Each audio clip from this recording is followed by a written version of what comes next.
नमस्कार दोस्तों, आशा करता हूँ आप सब ठीक होंगे, स्वस्थ होंगे, मस्त होंगे। देखो भाई, आज की इस क्लास में मेंसुरेशन 3D के कुछ क्वेश्चंस डिस्कस करेंगे और ये क्वेश्चन हमने जो टेलीग्राम पे मेंसुरेशन 3D की फाइल अपलोड की थी वहाँ से लिए गए। और इस सेशन का पर्पज़ मेरा सिंपल सा है भाई, कि आपको सही तरीके से कैसे प्रैक्टिस करनी चाहिए ताकि स्पीड इम्प्रूव हो, वो बताना है बस।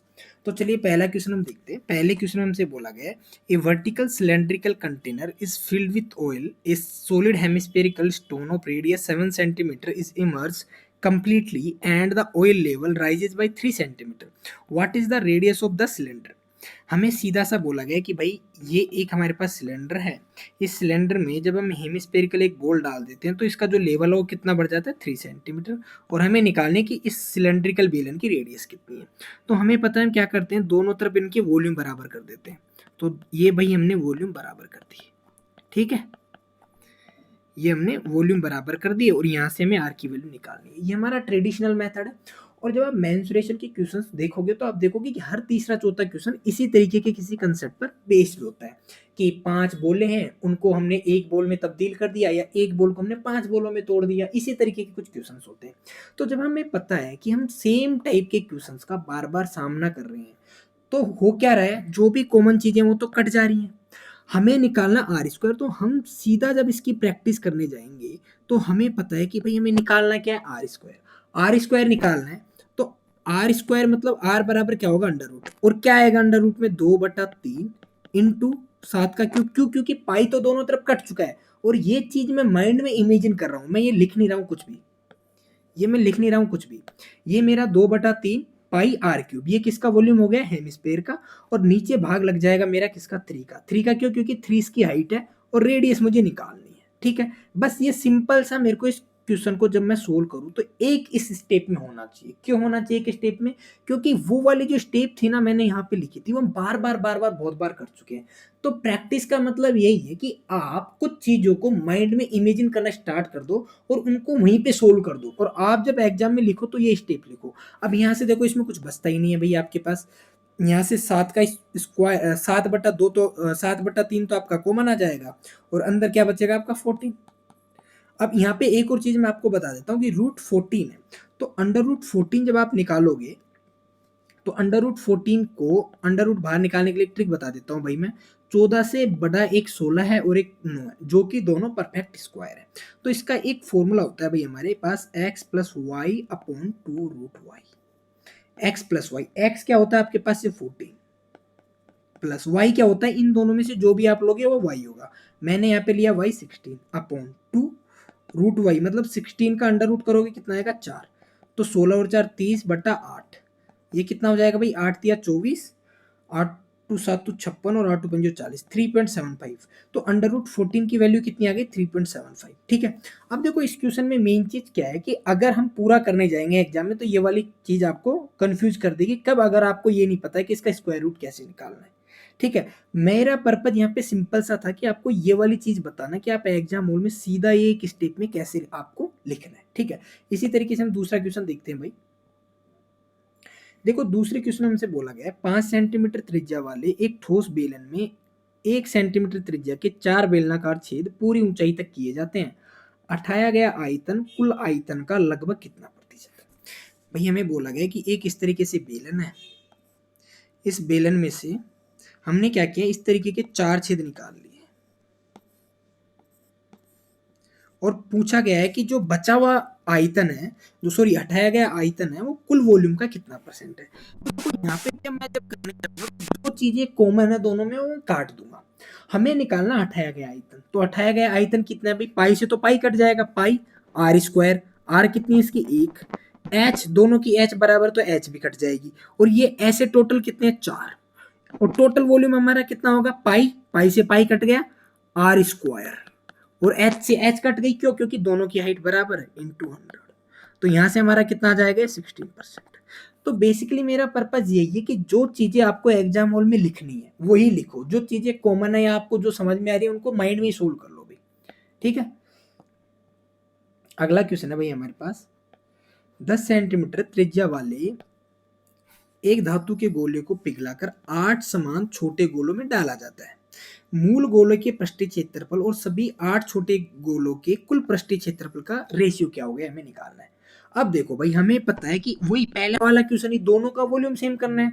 दोनों क्या है, यहाँ पे भी एक स्पेयर है और यहाँ पे भी एक स्पेयर है, तो जो आपका 4/3 पाई है, 4/3 पाई है, दोनों में कट जाएगा। तो हमारी जो रेडियस निकल के आएगी वो कितनी निकल के आएगी भाई, 10 का क्यूब बटा 8 का क्यूब, यही निकल के आएगी। तो यहां से हमारे पास r बराबर कितना आ जाएगा, 5। तो सीधी हमें ये वाली चीज लिखनी है, ना कि ये वाली लिखनी कि भाई 4/3 पाई r क्यूब बराबर 4/3 पाई r क्यूब इंटू 8। समझ गए। अब हमने यहां से लिखा r की वैल्यू आ गई 5। अब आगे आपको बोला गया मूल गोले के पृष्ठीय क्षेत्रफल। अब देखो, इसकी रेडियस 10 है, इसकी रेडियस 5 है। अगर इनकी रेडियस का अनुपात 2:1 है तो इनका एरिया का 4:1 हो जाएगा। ऐसे कितने हैं मेरे पास, 8, तो इनके एरिया का रेशियो क्या हो जाएगा, 1:2। तो बेसिकली मेरा पर्पज यहाँ पे यही बताना आपको कि जब आप सेम टाइप की क्वेश्चंस की प्रैक्टिस करते हो तो ये स्टेप लिखना सीखो, ठीक है। अगला क्वेश्चन हम देखते हैं भाई। अगले क्वेश्चन हमसे बोला गया, एक लंबवर्तीय शंकु को उसके आधार के समानांतर काटा जाता है। कट शीर्ष से 10 सेंटीमीटर की दूरी पर लगाया जाता है। देखो भाई, ये एक हमारे पास कोन है। इस कोन की टोटल हाइट हमारे पास कितनी है, 30 सेंटीमीटर, और इसमें 10 सेंटीमीटर की कट शीर्ष से, यहाँ से ये वाली जो डिस्टेंस है कितनी है, 10 सेंटीमीटर। और हमें बताना है कि छिन्नक के आयतन का पूरे शंकु के आयतन से क्या अनुपात है। अब हम पता है हमें कि भाई पूरे शंकु का हाइट है वो 30 है, और जो छोटा वाला शंकु हमारे पास ये बना, इसकी हाइट 10 है। मतलब इनकी हाइट का रेशियो 3:1 बना।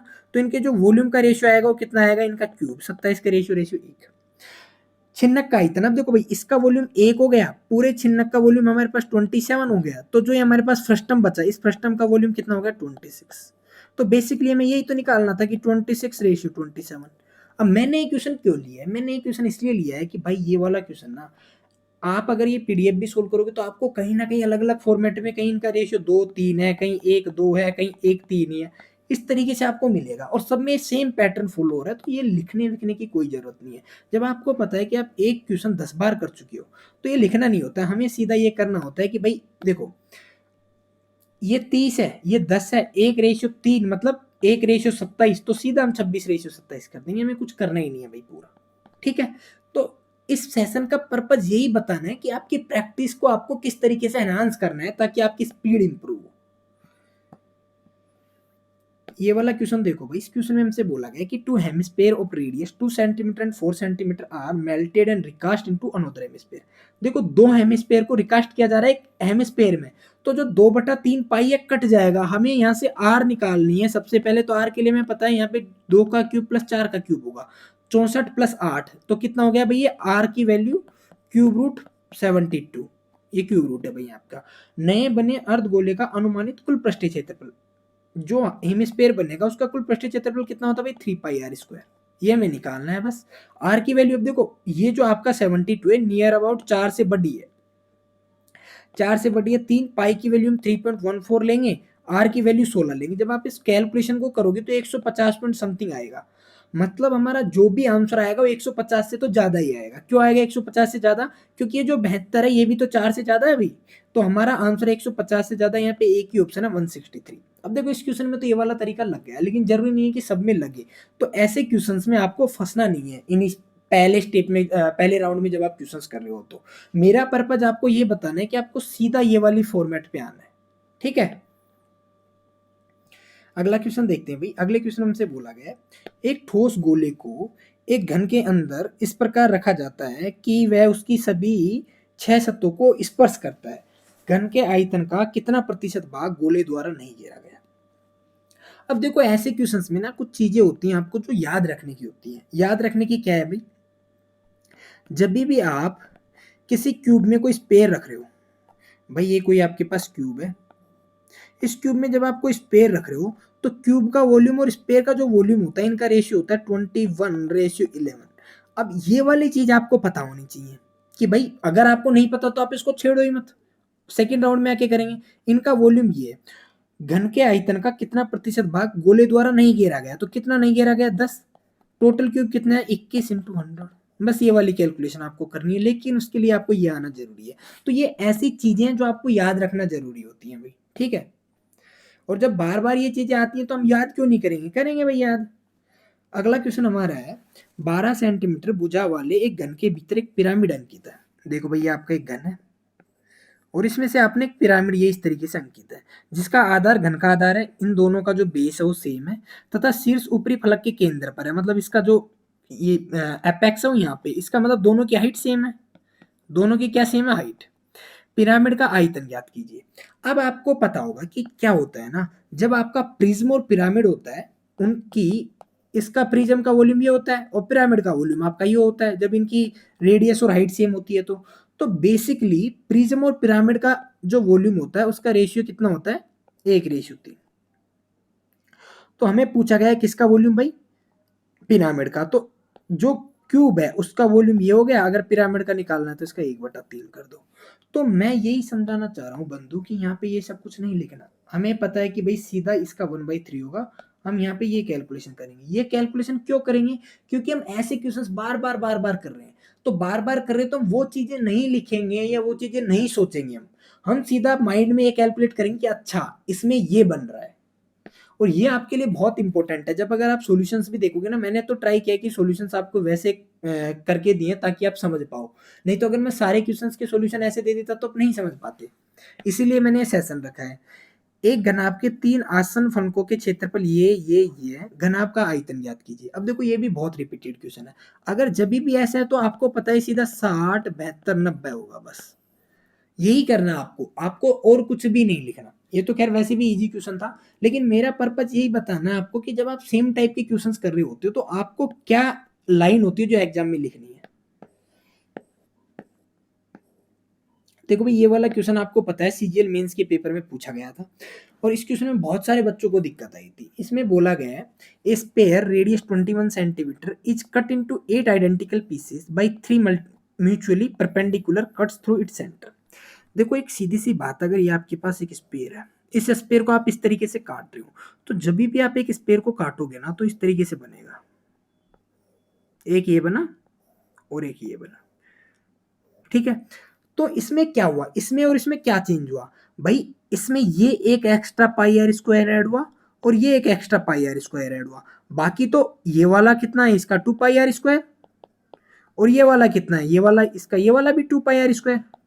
तो बेसिकली इसका जो टोटल टोटल एरिया था वो कितना था, 4 पाई आर स्क्वायर। इसके जो टोटल एरिया में क्या ऐड हुआ, 1 पाई आर स्क्वायर ये ऐड हुआ, 1 पाई आर स्क्वायर ये ऐड हुआ।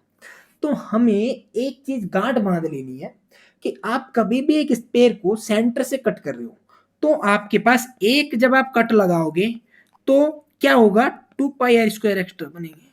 भाई एक कट में आपके कितने पाई आर स्क्वायर एक्स्ट्रा बने, 2 पाई आर। आप यहाँ पे कितने कट लगा रहे हो भाई, 3। अगर 3 कट लगा रहे हो तो कितने पाई आर स्क्वायर एक्स्ट्रा बनेंगे, 6 पाई आर स्क्वायर एक्स्ट्रा बनेंगे भाई, ठीक है। हमें पूछा गया प्रत्येक टुकड़े का कुल पृष्ठीय क्षेत्रफल, टोटल कितने टुकड़े बने भाई, 8। तो अगर आप उसको 8 टुकड़ों में काटोगे तो टोटल एरिया क्या होगा, तो आप बोलोगे जी देखो सर 4 पाई आर स्क्वायर तो स्पेयर का, ओरिजिनल स्पेयर का वॉल्यूम था, और सॉरी ओरिजिनल स्पेयर का एरिया था। जब आपने इसमें 3 कट लगाकर इसको 8 और पार्ट में कट किया तो 6 पाई आर स्क्वायर एक्स्ट्रा ऐड हो गया। क्यों, क्योंकि एक कट का 2 पाई आर स्क्वायर, तो 3 कट का कितना, 6 पाई आर स्क्वायर। तो बेसिकली जो आपने 3 कट लगाए हैं उसकी वजह से इसका टोटल वॉल्यूम कितना हो गया, 10 पाई आर स्क्वायर। कितना हो गया, 10 पाई आर स्क्वायर। ये कितने की वैल्यू है, 8 की, क्योंकि 8 कट्स की वैल्यू है ये, हमें कितने की निकालनी है, 1 की। तो इसका जो फाइनल आंसर आएगा वो ये आएगा। अब मैं यहाँ पे एक चीज जो आपको समझाना चाह रहा हूँ वो ये समझाना चाह रहा हूँ कि ये क्वेश्चन देखो बहुत ज्यादा बार पूछा जा चुका है और बहुत बार पूछा भी जाता है, आप आगे भी देखोगे। तो आपको एक सिंपल सी चीज याद रखनी है कि भाई जब आप एक कट लगाते हो तो कितने एक्स्ट्रा पाई आर स्क्वायर होते हैं, 2 पाई आर स्क्वायर। यहाँ पे कितने कट लगाए, 3, तो 6 पाई आर स्क्वायर इसका और 4 पाई आर स्क्वायर इसका। मतलब हमें सीधा कर देना था 10 पाई आर स्क्वायर वैल्यू 8 की, 1 की वैल्यू, ठीक है। ये चीज क्यों, मैंने, मेरे को भी पता है कि जब आप पहली बार करोगे तो बेसिक से करोगे, लेकिन ये आपके लिए एग्जाम्पल सेट हो जाएगा कि जब आप आगे ऐसे क्वेश्चंस को सोल्व करोगे तो आपको इस तरीके से करने हैं। अगर आप अभी भी वही अप्रोच फॉलो कर रहे हो जो जो आपने पहली बार की थी, तो इसका मतलब आप प्रैक्टिस से कुछ सीख नहीं रहे हो, ठीक है भाई। अगला क्वेश्चन है हमारा, देखो ये सेम क्वेश्चन पूछ लिया, यदि एक ठोस गोले को दो बराबर अर्धगोलों में काटा जाता है तो पता है आपको कितना पाई आर स्क्वायर एक्स्ट्रा होगा, 2 पाई आर स्क्वायर। कुल पृष्ठीय क्षेत्रफल में कितने प्रतिशत की वृद्धि हुई? गोले का टोटल पृष्ठीय क्षेत्रफल वैसे 4 पाई आर स्क्वायर होता है, अब कितना हो गया 6 पाई आर स्क्वायर, तो कितना एक्स्ट्रा ऐड हुआ अपन 50% बढ़ गया। ठीक है, और ये वाली जो कैलकुलेशन है मैंने जो बताई आपको ये करना, आपको सीधा माइंड में है ना 4 से 6 हो गया, 2:3 50%, बस। और ये चीजें ऐसा नहीं कि नहीं करते हैं बच्चे, या मैं जो बता रहा हूँ चीजें आपको बहुत ऐसी बता रहा हूँ कि इम्प्रैक्टिकल चीजें नहीं, ये चीजें अप्लाई करते हैं भाई। मैंने खुद ने जब अपनी प्रिपरेशन के टाइम में था तो ये चीजें अप्लाई करता था, इसीलिए मैं आज आपको बता पा रहा हूँ। ये वाला क्वेश्चन देखो भाई, यदि एक शंकु को समान आधार और समान ऊंचाई वाले बेलन के अंदर निहित किया जाता है तो शंकु के आयतन का बेलन के आयतन से अनुपात कितना होगा? भाई वही 1:3 जो हम पढ़ चुके हैं पहले। तो मैं ये इसलिए चीजें बार बार आपके सामने रिपीट कर रहा हूँ कि एक ही कंसेप्ट पर बहुत ज्यादा क्वेश्चंस पूछे जाते हैं, तो हमें एक एग्जाम्पल सेट करके आगे हमें सारी चीजें सोल्व नहीं करनी होती, उसी के आधार पे करनी होती है भाई। ठीक है, अगला क्वेश्चन है भाई हमारा, ये बहुत प्यारा क्वेश्चन है, बहुत बार पूछा जा चुका है और मैं हमेशा इसमें बच्चों को बोलता हूँ कि the ratio of curve surface area of total surface area पे सिलेंडर। देखो कर्व सरफेस एरिया क्या होता है सिलेंडर का, 2 pi r h. Total surface area क्या होता है, 2 पाई आर प्लस एच। इनका वॉल्यूम 7:10 दे रखा है। तो आपको पता है ये जो बेसिकली सॉरी ये जो रेशियो है ये क्या है, एच और आर प्लस एच का रेशियो है, 7:10। तो यहाँ पे ये क्वेश्चन बहुत ज्यादा बार पूछा जाता है, ऐसे नहीं अभी एडुकेटेड नहीं पूछा, आप पहले टीसीएस के भी क्वेश्चंस करोगे 2018 से, या पहले सिफी था उसके भी क्वेश्चन करोगे, या पहले ऑफलाइन पेपर होता था तभी भी देखोगे तो ये क्वेश्चन हर टाइम पे पूछा जाता रहा है। तो जब हमें पता है कि क्वेश्चन बार बार पूछा जा रहा है तो हमें कुछ नहीं करना, जब भी ये कर्व सरफेस एरिया और टोटल सरफेस एरिया निकालना है तो हमें पता है कि यहाँ से एच की वैल्यू 7 होगी और आर की वैल्यू 3 होगी, बस ये सीधा इसको देखते निकाल लेना है हमें। हमें ये चीजें लिखने की जरूरत ही नहीं पड़नी चाहिए, जब हम सीधा यहाँ पे निकाल ले उसके बाद में जो भी पूछा गया हम निकाल लेंगे। मेरा पर्पज यही है कि ये आपको चीजें आनी चाहिए छोटी छोटी, जो आप बोलते हो कि भाई हमारी स्पीड कैसे इंप्रूव होगी। ठीक है भाई, तो मेरा पर्पज इस वीडियो में यही था कि ये ऐसी लर्निंग्स आपको बताऊं जो आपके लिए बहुत इंपॉर्टेंट हो सकती हैं, जो कि अक्सर बच्चे क्या करते हैं अपनी प्रैक्टिस के दौरान अप्लाई नहीं करते हैं, जो करनी चाहिए। अगर आप यहाँ पे अप्लाई करोगे तब जाके आप इन चीजों को एग्जाम हॉल में अप्लाई कर पाओगे। ठीक है भाई, और अगर आप चाहते हो कि मैं इसी तरीके की इन्फॉर्मेटिव वीडियो, अगर आपको ये वीडियो हेल्पफुल लगी हो तो बताना कमेंट करके, ताकि मैं और ऐसी वीडियो बनाता रहूंगा, क्योंकि मैं अपने जो मेंटरशिप प्रोग्राम है उसमें मैं बताता रहता हूँ ऐसी चीजें ना। अगर मेरे को लगेगा कि आपको भी ऐसी चीजें बतानी है, आपके लिए हेल्पफुल है, तो मैं आपके लिए भी लेके आता रहूंगा भाई।